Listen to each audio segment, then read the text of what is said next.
नमस्कार दोस्तों, mission geography YouTube channel में मैं ओपी सर्मा आपका हार्दिक स्वागत करता हूं। राजस्थान बोर्ड परीक्षा जो 2023 की है 12वीं क्लास के बच्चों के लिए, उसके लिए महत्वपूर्ण सीरीज अपन ने शुरू कर रखी है। अकॉर्डिंग ब्लूप्रिंट जो बोर्ड का है, मॉडल पेपर जो है, अकॉर्डिंग जो पैटर्न है बोर्ड का 2023 में जिस प्रकार का पेपर आएगा उसके अकॉर्डिंग अपन ने सीरीज अपनी शुरू कर रखी है। तो ये जो है जरूर जुड़े रहे हमारे मिशन ज्योग्राफी यूट्यूब चैनल से। चैनल को लाइक शेयर सब्सक्राइब जरूर कर लें, बेल आइकन दबा लें ताकि जैसे ही वीडियो अपलोड होता है तो आप तक हमारा नोटिफिकेशन है अवश्य पहुंच जाए। शुरू करते हैं आज की सीरीज का पहला प्रश्न क्योंकि परिवहन और संचार से है तो पहला प्रश्न अपना है कि परिवहन किसे कहते हैं।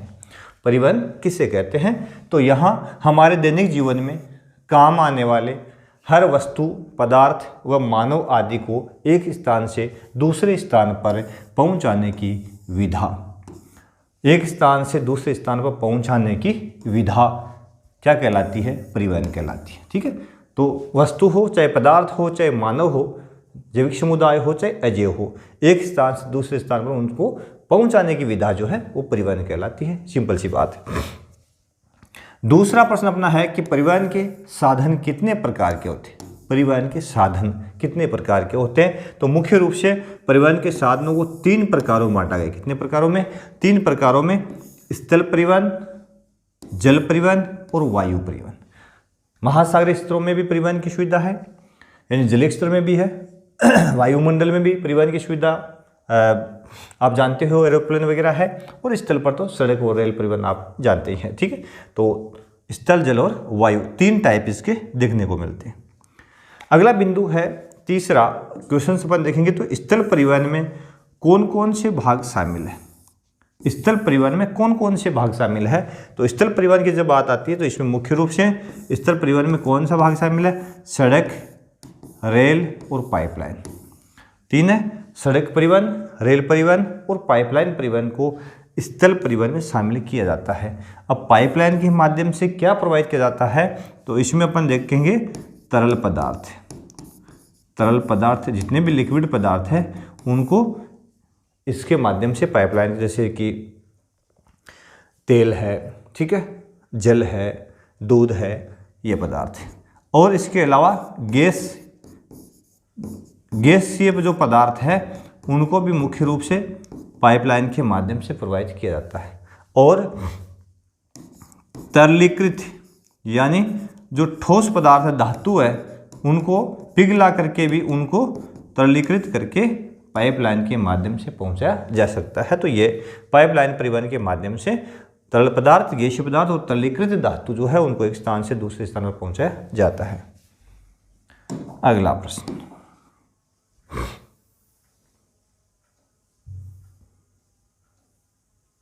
अगला प्रश्न साथियों अपना है कि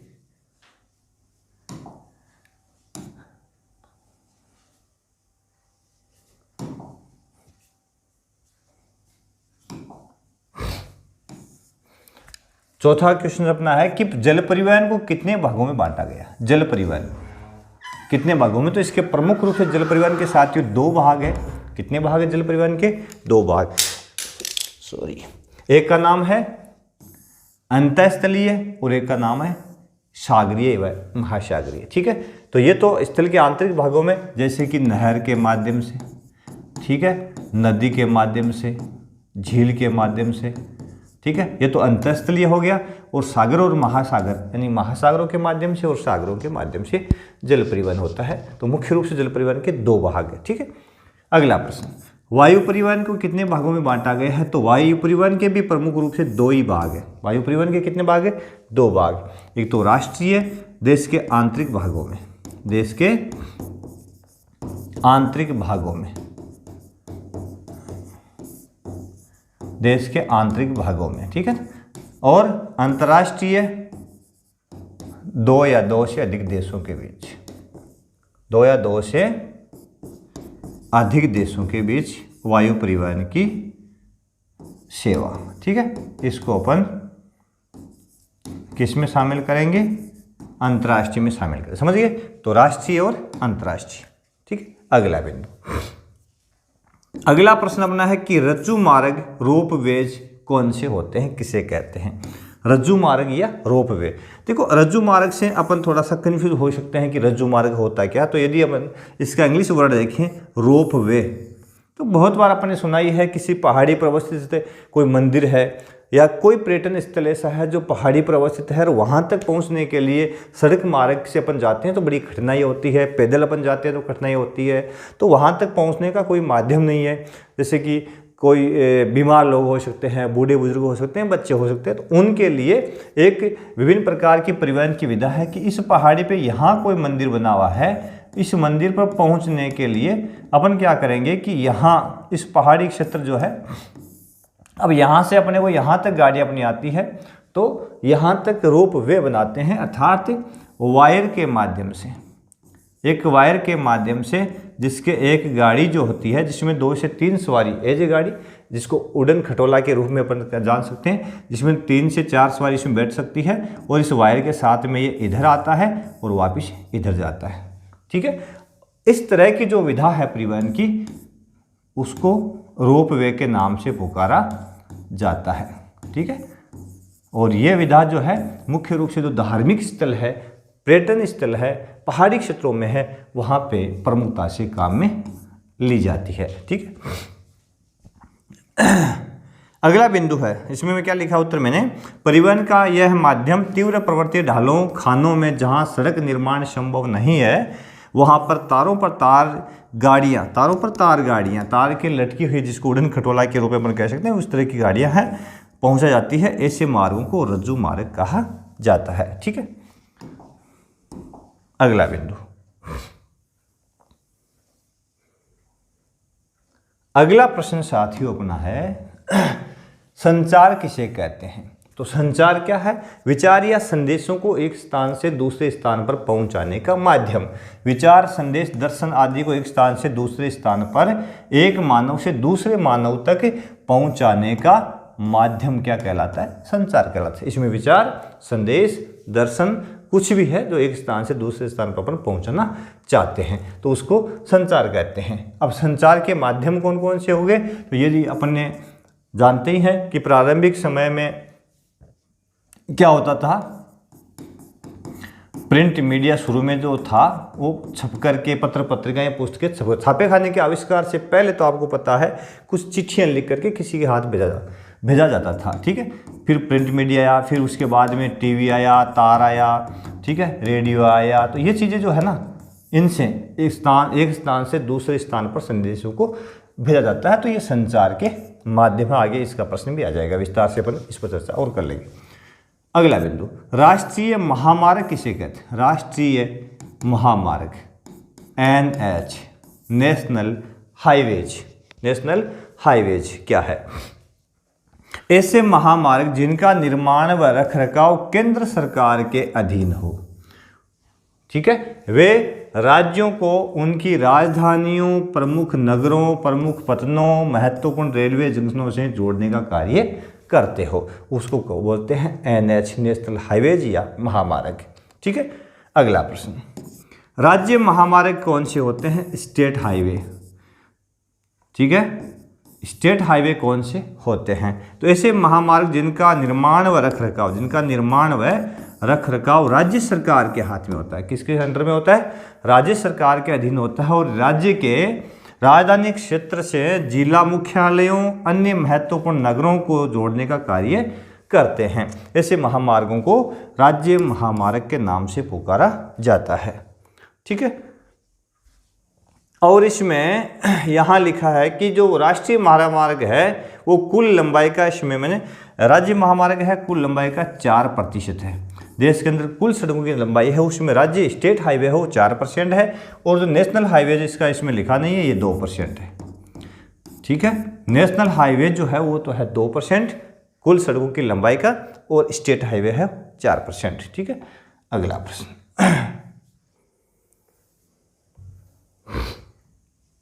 अगला प्रश्न साथियों अपना है कि सीमांत सड़कें किसे कहा जाता है। सीमांत सड़कें देश के सीमावर्ती क्षेत्रों, सीमांत सड़कें देश के सीमावर्ती क्षेत्रों में बनाई गई सड़क जिसका निर्माण एवं रखरखाव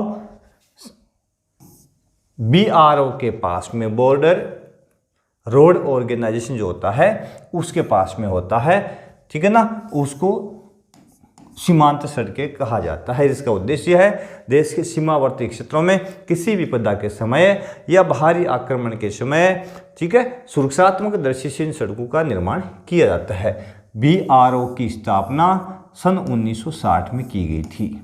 BRO की स्थापना कब की गई? 1960 में। और BRO की फुल फॉर्म है Border Road Organisation. Full form भी बहुत बार पूछ लेते हैं, तो ये भी अपने को पता होना जरूरी है, ठीक है। अगला प्रश्न है कि भारतीय रेलवे को कितने जोन में बांटा गया है? तो मुख्य रूप से भारतीय रेलवे को 16 जोन में बांटा गया है, ठीक है। इसके अलावा मेट्रो कोलकाता को 17वां जोन बना दिया गया है। मेट्रो कोलकाता को शामिल करते तो 17 जोन है। इसके अलावा मुख्य प्रधान रूप से यदि इसका विभाजन करें तो 16 जोन में बांटा गया है, ठीक है। अगला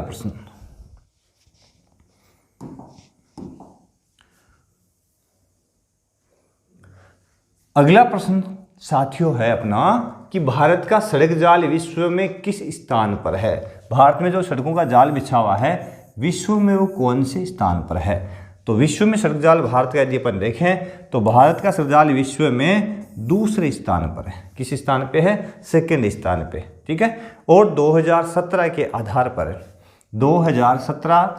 2017 के आधार पर भारत में कुल सड़कों की लंबाई जो है वो 56 लाख किलोमीटर है।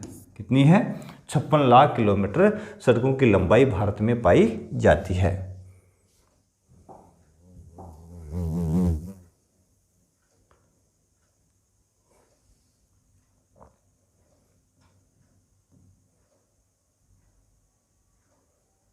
अगला प्रश्न साथियों अपना है ग्रैंड ट्रक रोड, जिसको GT रोड भी कहा जाता है। दूसरा नाम क्या है इसका? GT रोड, ठीक है। तो ग्रैंड ट्रक रोड पर टिप्पणी लिखो। 1.5 नंबर का प्रश्न आ सकता है। तो इसका निर्माण कब और किसने करवाया था?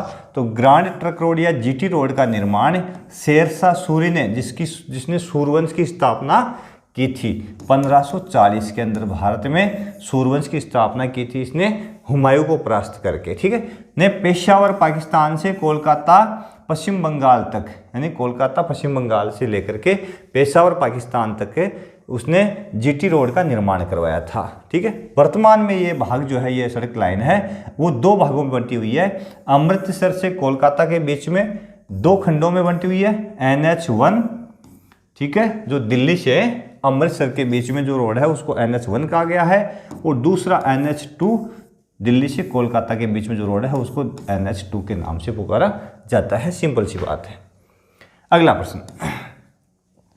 अगला प्रश्न है कि नागपुर योजना क्या है? नागपुर योजना से आप क्या समझते हैं? तो भारत में प्रथम सड़क निर्माण का कार्य 1943 में नागपुर योजना के नाम से प्रारंभ किया था, आज़ादी से पहले, ठीक है। जो रजवाड़ों व ब्रिटिश सरकार के समन्वय के अभाव के कारण असफल हो गया। इसका मतलब नागपुर योजना में भारत में आज़ादी से पहले के सड़क निर्माण का प्रोजेक्ट था, जो यहाँ के ब्रिटिश शासक और यहाँ के स्थानीय रजवाड़े थे उनके बीच में समन्वय नहीं हो पाया और योजना असफल हो गई। भारत में 20 वर्षीय सड़क योजना कब प्रारंभ की गई? एक योजना का निर्माण किया गया 20 वर्षीय सड़क योजना, यह 1961 में प्रारंभ की गई, ठीक है। अगला प्रश्न है कि राष्ट्रीय महामार्ग की कुल लंबाई कितनी है? तो भारत में वर्ष 2016 की रिपोर्ट के आधार पर, वर्ष 2016 के आंकड़ों के आधार पर राष्ट्रीय महामार्गों की कुल लंबाई जो है वो है 1,01,11 किलोमीटर। कितनी? 1,01,011 किलोमीटर, जो कुल सड़क लंबाई का 2% भाग है। और अब ये कुल सड़क लंबाई का तो NH जो है नेशनल हाईवे 2% है साथियों, परंतु ये कुल भार का वहन कितना करता है? 40% भार का वहन करता है। लोड इन्हीं पे रहता है ज़्यादा। टोटल जो भार का वहन करता है 40% का, और है ये 2% है। अगला प्रश्न, अगला प्रश्न है अपना कि NHAI का पूरा नाम लिखिए, NHAI। ठीक है, तो भारतीय राष्ट्रीय महामार्ग प्राधिकरण, national highways authority of India के नाम से इसको जाना जाता है। National highways authority of India के नाम से पुकारते हैं इसको। अगला प्रश्न है कि भारतीय राष्ट्रीय महामार्ग प्राधिकरण की स्थापना कब की गई? तो भारतीय राष्ट्रीय प्राधिकरण की स्थापना 1995 में की गई थी।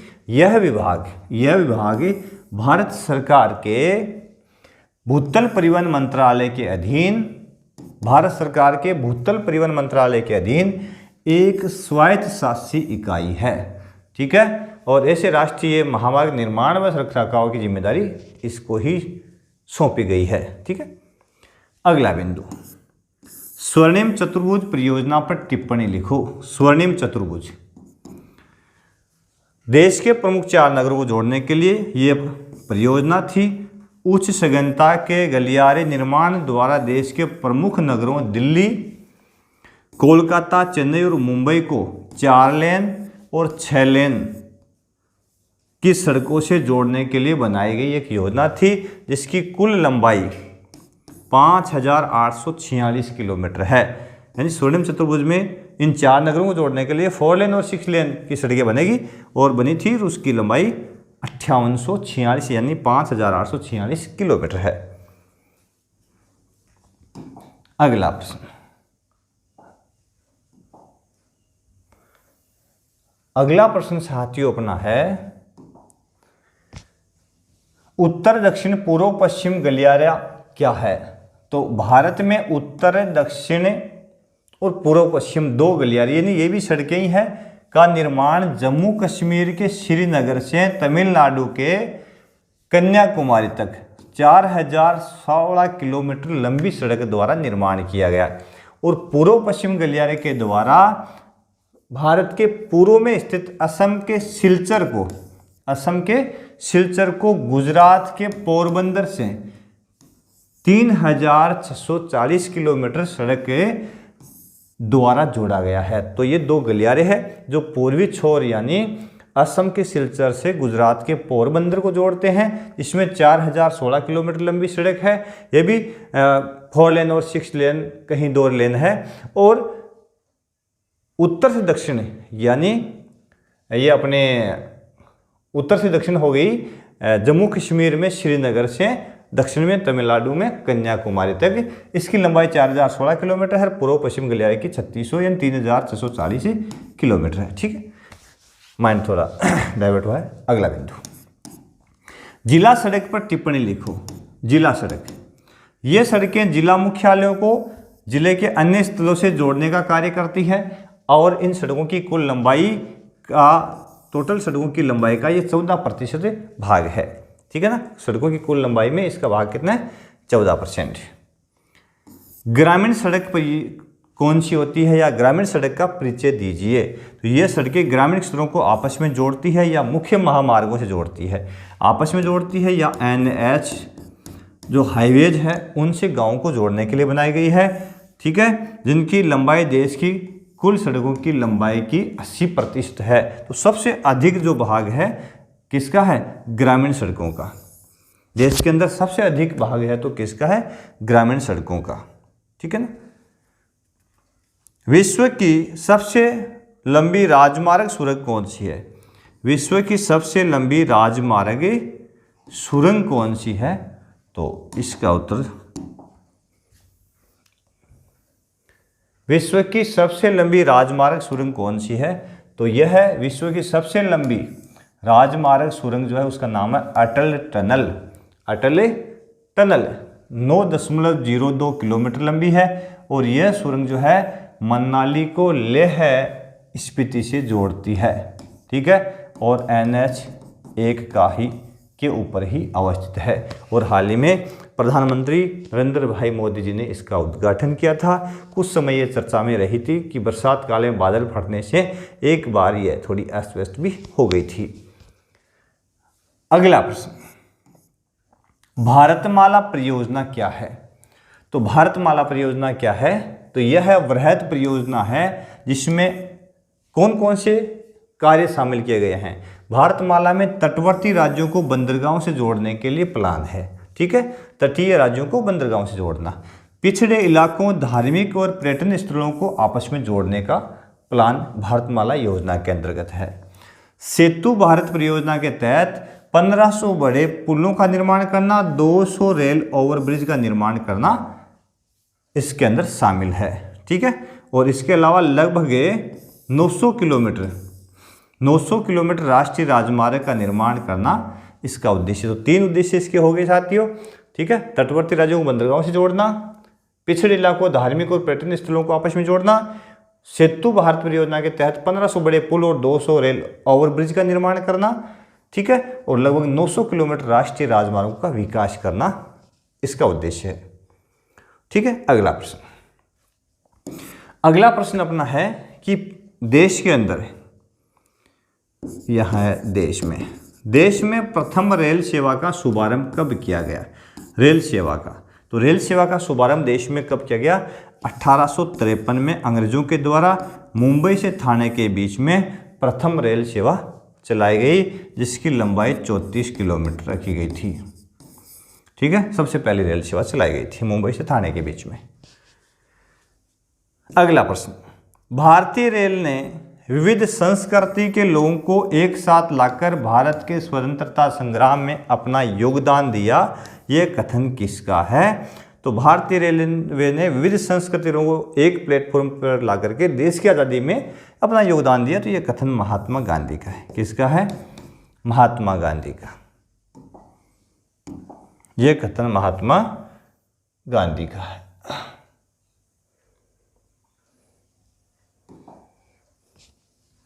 भारत में मार्च 2015 के अनुसार रेल जाल की कुल लंबाई, मार्च 2015 की रिपोर्ट के अनुसार भारत में रेल जाल की कुल लंबाई कितनी है? तो रेल जाल की कुल लंबाई कितनी है? 66,030 किलोमीटर रेलवे लाइनें डली है अपने भारत के अंदर, रिपोर्ट 2015 के आधार पर।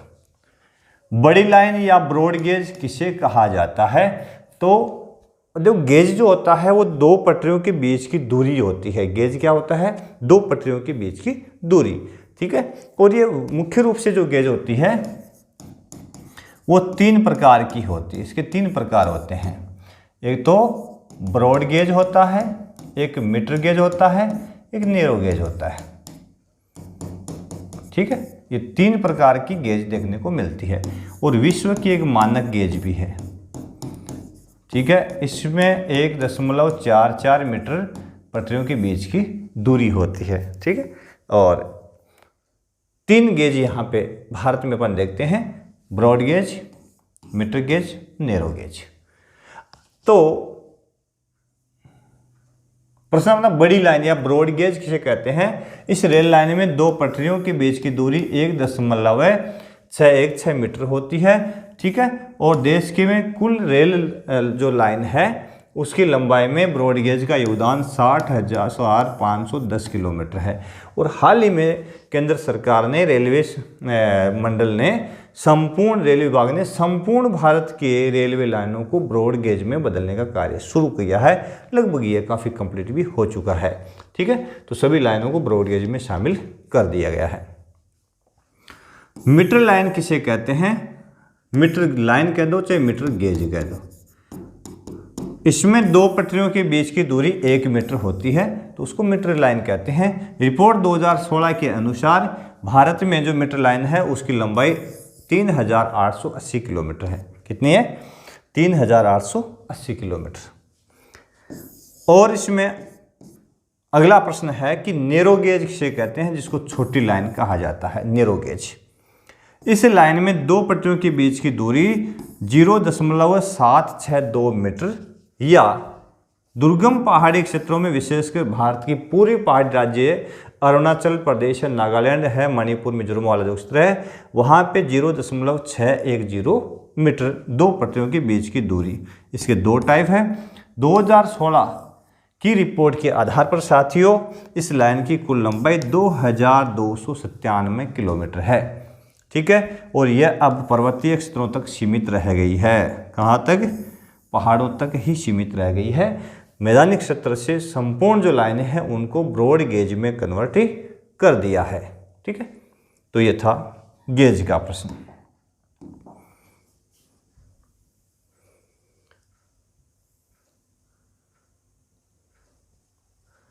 अगला प्रश्न, कोंकण रेलवे का परिचय दीजिए। अगला प्रश्न है कोंकण रेलवे का परिचय दीजिए। तो कोंकण रेलवे क्या है? कोंकण रेलवे भारत का जो तटीय क्षेत्र है ना, ये वाला क्षेत्र है, तो यहां से मंगलोर तक, रोहा महाराष्ट्र से मंगलोर कर्नाटक तक एक रेलवे लाइन है। यानी ये अपना पश्चिमी जो तट है उसके सहारे इसका विकास किया गया है। ठीक है ना, इसका नाम कोंकण रेलवे है। का निर्माण भारतीय रेल की एक बहुत बड़ी उपलब्धि है। कारण क्या है कि ये पूरा का पूरा क्षेत्र कैसा है? पहाड़ी है। यानी यहाँ पश्चिमी घाट है जो काफ़ी पहाड़ी क्षेत्र है, तो यहाँ पे सुरंगों की आवश्यकता हुई, रेलवे पुलों की आवश्यकता हुई थी। तो इसको बनाना थोड़ा सा विकट था, इस कारण इसको क्या गया है? भारतीय रेल की एक बड़ी उपलब्धि बताया गया है। यह 760 किलोमीटर लंबा रेल मार्ग है। ठीक है, महाराष्ट्र के रोहा से कर्नाटक के मंगलोर तक को यह जोड़ता है आपस में। यह रेल मार्ग अभियांत्रिकी का अनूठा उदाहरण है। भारत में अभियांत्रिकी का क्या है? अनूठा उदाहरण है। ठीक है, इस रेल मार्ग में दिक्कतें क्या आई थी? किस कारण से अनूठा है? क्योंकि इसके रास्ते में 146 नदियां, 2000 पुल, 91 सुरंगों का निर्माण किया गया है। और इस मार्ग में एशिया की सबसे लंबी रेल सुरंग 6.5 किलोमीटर, एशिया की सबसे लंबी रेल सुरंग 6.5 किलोमीटर का निर्माण भी किया गया है। ठीक है, इस उद्गम में कर्नाटक, गोवा और महाराष्ट्र 3 राज्य शामिल हैं। कर्नाटक, गोवा और महाराष्ट्र 3 राज्यों को इसमें शामिल किया गया है। ठीक है, तो ये थे अपने सड़क परिवहन और रेल परिवहन, स्थल परिवहन के महत्वपूर्ण प्रश्न। अगला बिंदु है जल मार्ग। 30 से अपन शुरू करते हैं। ठीक है, 3 नंबर का एक प्रश्न यहां से आएगा। देश में कितना जलमार्ग नौकायन योग्य है? यानी जलमार्ग है वो कितना है जो नौकायन योग्य है? तो इसमें है 14,500 किलोमीटर जलमार्ग भारत के अंदर जो है वो नौकायन योग्य है। और जिसका देश के परिवहन में योगदान कितना % है? 1% योगदान है। कितना % योगदान है? 1% योगदान है। अगला प्रश्न है कि अंतःस्थलीय जलमार्ग प्राधिकरण की स्थापना कब की गई? तो अंतःस्थलीय जलमार्ग प्राधिकरण है उसकी स्थापना कब की गई? तो 1986 में, वर्ष 1986 में की गई थी। वर्तमान में देश में कितने राष्ट्रीय जलमार्ग हैं? तो वर्तमान में देश में कितने राष्ट्रीय जलमार्ग है? तो वर्तमान में 5 राष्ट्रीय जलमार्ग है। सबसे बड़ा और सबसे लंबा जलमार्ग है इलाहाबाद से हल्दिया 1620 किलोमीटर। इलाहाबाद से हल्दिया 1620 किलोमीटर।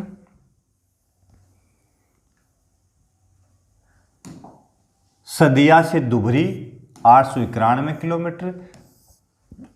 कोटपुरम से कोलम 168 किलोमीटर।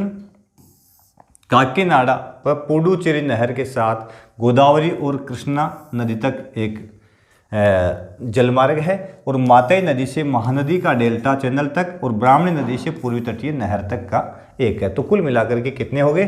5 राष्ट्रीय जलमार्ग है। आरबीएससी की जो पहली वाली पुस्तक थी उसमें 6 बताए गए थे। ठीक है, और वर्तमान में अब की बार जो एनसीईआरटी है अपना सिलेबस है उसमें 5 ही राष्ट्रीय जलमार्ग बताए गए हैं।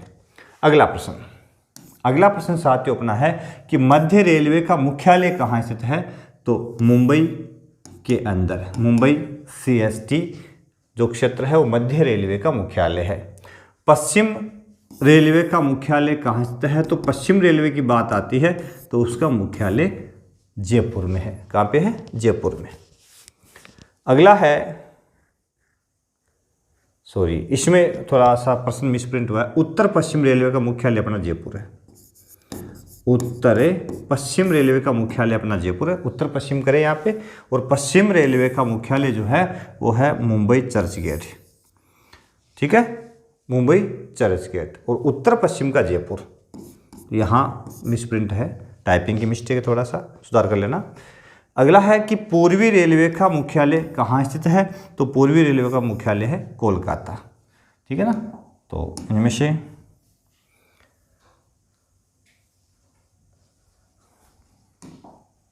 अगला है कि भारत की कुल तटीय सीमा की लंबाई कितनी है, तो भारत की कुल तटीय सीमा की लंबाई 7,517 किलोमीटर है, जिसमें 12 प्रमुख और 185 गौण समुद्री पतन और बंदरगाह है। और प्रमुख बंदरगाहों में जो 12 प्रमुख बंदरगाह है उसमें यदि अपन देखें तो भारत के मानचित्र में अपन पाएंगे, जैसे यहाँ पे कांडला, ठीक है, यहाँ पे मुंबई महत्वपूर्ण है ये, गोवा के अंदर यहाँ पे मारमागाओ, यहाँ पे कर्नाटक में मंगलोर, ठीक है, यहाँ पे केरल के अंदर कोच्चि, यहाँ दक्षिण में तूतीकोरिन, यहाँ पे तमिलनाडु में चेन्नई, यहाँ उड़ीसा में आंध्रा में विशाखापट्टनम, यहाँ पे उड़ीसा में पारादीप, यहाँ पश्चिम बंगाल में एक तो हो गया अपना हल्दिया और एक हो गया कोलकाता, ठीक है। ये प्रमुख पतन है जो भारत के समुद्री तटीय क्षेत्र, भारत के तटीय क्षेत्र में है। 7,516.6 किलोमीटर भारत की तटीय सीमा की लंबाई है द्वीप समूह सहित, ठीक है ना। तो ये प्रमुख बंदरगाह है। मानचित्र में भी 2 अंक का प्रश्न आएगा, तो इससे इनमें से कोई सा भी एक मानचित्र में पूछ ले तो आपको मेमोराइज होना जरूरी है। अगला प्रश्न साथियों अपना है कि भारत का कितना प्रतिशत विदेशी व्यापार महासागरीय मार्गों द्वारा होता है, तो महासागरों से कुल भार का 95%, कुल भार का तो कितना होता है 95%, और मूल्य का होता है 70% महासागरीय मार्गों से होता है। तो अब ये विदेशी व्यापार महासागरीय क्षेत्रों से कुल भार का 95 और मूल्य का 70% अधिकतर इससे क्यों होता है, तो इसका कारण क्या है कि ये सस्ता रहता है क्योंकि इसमें किसी भी प्रकार के रास्ते के रखरखाव और निर्माण की आवश्यकता नहीं होती, और बड़े बड़े जलयान महासागरों में जल का सतह घनत्व बहुत ज़्यादा हो, वहाँ पे बहुत अधिक मात्रा में सामान को एक साथ परिवहित किया जा सकता है, परिवहन कर ले जा सकते हैं इसलिए, ठीक। अगला प्रश्न, भारत में वायु परिवहन की शुरुआत कब हुई, तो वायु परिवहन की बात आती है तो 1911 के अंदर, जब इलाहाबाद से नैनी के बीच में 10 किलोमीटर तक की प्रथम वायु सेवा प्रारंभ की गई, और सबसे पहले वायु डाक सेवा की शुरुआत की थी इलाहाबाद से नैनी तक, ठीक है। अगला प्रश्न, वायु सेवा को संचालित करने का जिम्मा किस विभाग के पास में है, तो भारतीय वायु सेवा का जो जिम्मा है भारतीय वायु प्राधिकरण एयर अथॉरिटी ऑफ इंडिया के पास में इसका जिम्मा है, ठीक है। पवन हंस क्या है, पवन हंस क्या है पूछा गया प्रश्न है, बहुत बार पूछ लिया गया है। तो पवन हंस एक हेलीकॉप्टर सेवा है, क्या है, हेलीकॉप्टर सेवा है जो पहाड़ी क्षेत्रों के अंदर या पहाड़ी क्षेत्रों में पहुंचने के लिए, जहां जो पर्यटक स्थल हो सकते हैं, धार्मिक स्थल हो सकते हैं, उन क्षेत्रों तक पहुंचने के लिए यात्रियों को सेवा प्रोवाइड कर रही है। कौन सी, पवन हंस सेवा। अगला प्रश्न साथियों अपना है कि वायु परिवहन का राष्ट्रीयकरण कब किया गया, वायु परिवहन का राष्ट्रीयकरण, तो 1953 ईस्वी में वायु परिवहन का राष्ट्रीयकरण कर इसमें 2 निगम बनाए गए थे। कितने निगम बनाए गए, 2 निगम, एक का नाम एयर इंडिया लिमिटेड रखा गया और दूसरे का इंडियन एयरलाइंस रखा गया, air India limited, Indian airlines, ठीक है। इस प्रकार से एयर इंडिया जो है वो अंतर्राष्ट्रीय वायु सेवाएं उपलब्ध करवाता है, यानी एयर इंडिया जो है अंतर्राष्ट्रीय स्तर की सुविधाएं मुहैया करवाएगा, और इंडियन एयरलाइंस जो है देश के आंतरिक भागों में सुविधाएं मुहैया करवाएगा। अगला प्रश्न, अब इसका बड़ा भी बन सकता है 2 प्रश्नों को मिला करके कि वायु सेवा पर टिप्पणी लिखिए, तो अपन दोनों को आसानी से मिला करके लिख सकते हैं, तो प्रश्न थोड़ा सा बड़ा हो सकता है। ऑयल इंडिया लिमिटेड, ऑयल की स्थापना कब की गई थी, तो ऑयल इंडिया लिमिटेड की स्थापना पेट्रोलियम प्राकृतिक गैस मंत्रालय के अधीन 1959 ईस्वी में की गई। 1959 ईस्वी में पेट्रोल एवं प्राकृतिक गैस मंत्रालय के अधीन की गई। इसका कार्य क्या है? जो कि कच्चे तेल व प्राकृतिक गैस के अन्वेषण यानी खोज, उत्पादन और परिवहन का कार्य मुख्य रूप से देखता है। कच्चे तेल का अन्वेषण, उत्पादन और परिवहन का कार्य देखता है। अगला प्रश्न है कि एशिया की सबसे लंबी पाइपलाइन कौन सी है? तो असम के नारकटिया से, असम का नारकटिया तेल क्षेत्र से बरौनी बिहार एक रिफाइनरी है। ये तो है तेल क्षेत्र और ये है तेल शोधन संयंत्र रिफाइनरी बिहार के अंदर। ठीक है, तो यहाँ तक 1157 किलोमीटर लंबी एक पाइपलाइन बिछाई गई है। ठीक है, और यह विश्व एशिया की सबसे लंबी तेल पाइपलाइन है। एशिया की सबसे लंबी तेल पाइपलाइन है। ठीक है, अगला प्रश्न, HVJ क्या है? HVJ तो ये भी एक गैस पाइपलाइन है। ये भी क्या है? Gas pipeline. और ये हजीरा विजयपुर जगदीशपुर तक गैस पाइपलाइन बिछाई गई है, यानी गुजरात से लेकर के और ये उत्तर प्रदेश तक एक पाइपलाइन का निर्माण किया गया है। ठीक है, और ये भी काफ़ी महत्वपूर्ण पाइपलाइन है और ये किससे संबंधित है? गैस से संबंधित है। संचार के व्यक्तिगत साधन कौन कौन से हैं? संचार के व्यक्तिगत साधन कौन कौन से हैं? तो संचार के व्यक्तिगत साधनों में पत्र, टेलीफोन तार या टेलीग्राम, फैक्स, ईमेल व इंटरनेट, ये संचार के व्यक्तिगत साधनों में शामिल किए जाते हैं।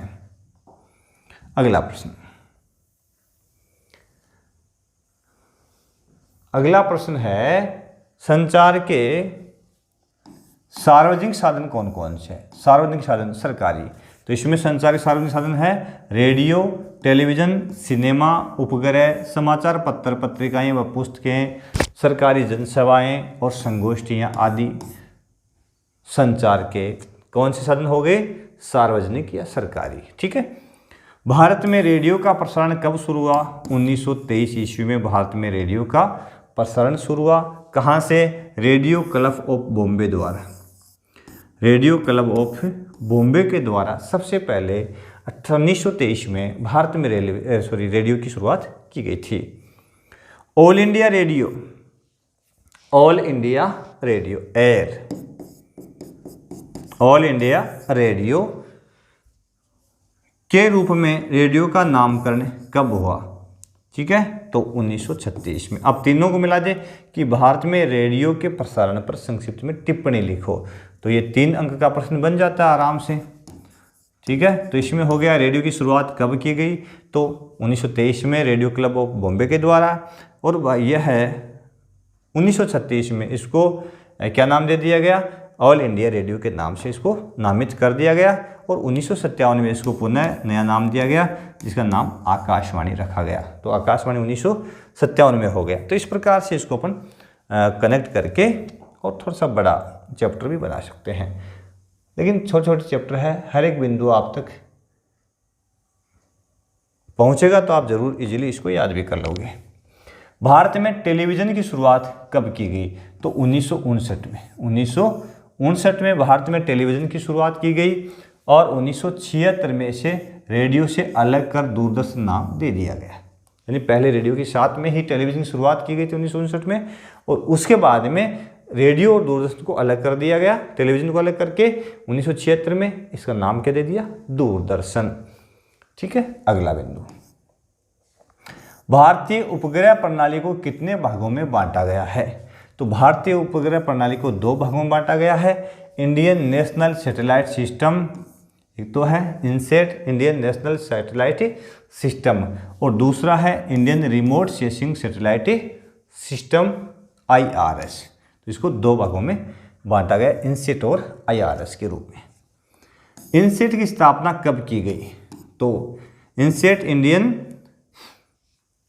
नेशनल सैटेलाइट सिस्टम जो है, इसकी स्थापना 1983 ईस्वी में की गई, जो एक बहुउद्देशीय उपग्रह प्रणाली है जो दूर संचार, मौसम विज्ञान संबंधित अवलोकन व अन्य आंकड़े और कार्यक्रम का प्रसारण करने में उपयोगी है।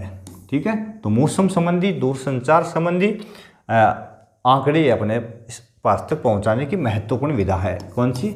इनसेट। अगला प्रश्न है कि IRS प्रणाली कब प्रारंभ की गई? तो ये IRS प्रणाली, Indian Remote Sensing Satellite system प्रणाली, 1988 में शुरू की गई। रूस के वेकानूर से IRS 1A के प्रक्षेपण के साथ में ही प्रारंभ हुई, ठीक है ना। तो किसका? रूस के वेकानूर से ये एक IRS 1A सैटेलाइट छोड़ा गया, उसके साथ ही ये सेवा प्रारंभ हो गई। और इस सीरीज का अंतिम प्रश्न है PSLV क्या है? तो PSLV क्या है? भारत में भी अपना स्वयं का प्रक्षेपण वाहन, PSLV क्या है? भारत का खुद का प्रक्षेपण वाहन PSLV, polar satellite launch vehicle, विकसित किया गया है, तो उसी का नाम है PSLV, ठीक है। भारत का खुद का अपना प्रक्षेपण वाहन पोलर सैटेलाइट लॉन्च व्हीकल के नाम से, ठीक है। और इसके माध्यम से रॉकेट लॉन्च किए जाते हैं और उपग्रहों को अपनी कक्षा में स्थापित किया जाता है। तो ये महत्वपूर्ण प्रश्न अपने भारत लोक और अर्थव्यवस्था जो संदर्भ अपनी पुस्तक है उसके अध्याय जो परिवहन और संचार है वहाँ से है, जहाँ से एक बार पुनः रिपीट कर देता हूँ कि 2023 का जो अपना एग्जाम होगा साथियों, उसमें 3 अंक का एक प्रश्न आएगा,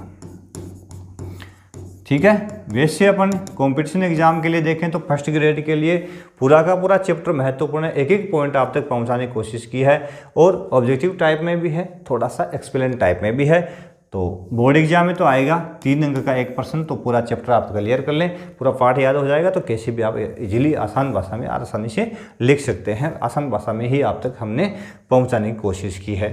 तो ये इस अध्याय के शुरू में इससे जो वीडियो है उसमें मैंने थोड़ा सा